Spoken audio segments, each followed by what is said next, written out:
आमच्या मित्रांचा एक ग्रुप होता 4 जणांचा. आम्ही तेही देणार होते एक्झाम. तर आम्ही असं ठरवलं की टेस्ट देणं खूप गरजेचं आहे. म्हणजे सगळ्यात महत्त्वाची काही गोष्ट असेल प्रिलिमसाठी तर ते आपण किती जास्त प्रॅक्टिस करतो. त्यामुळे क्वेश्चन्स आन्सर तुम्ही जेवढे जास्त सोडवाल तेवढा फायदा आपल्याला एक्झामिनेशन हॉलमध्ये होतो.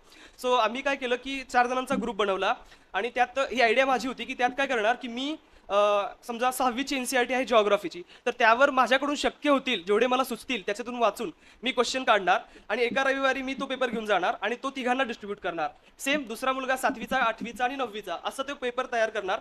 मी माझा पेपर त्यांना देईपर्यंत ते मला त्यांचा पेपर द्यायचे आणि आम्ही पेपर सोडवायचो आणि झाल्यानंतर मग एकमेकांचे पेपर्स चेक करायचो. समजा मी 6वीच्या एनसीईआरटीवर क्वेश्चन काढले असतील तर मी त्यांचे पेपर चेक करायचो, कोणाला किती मार्क्स आले आणि कुठे काय काय झालं.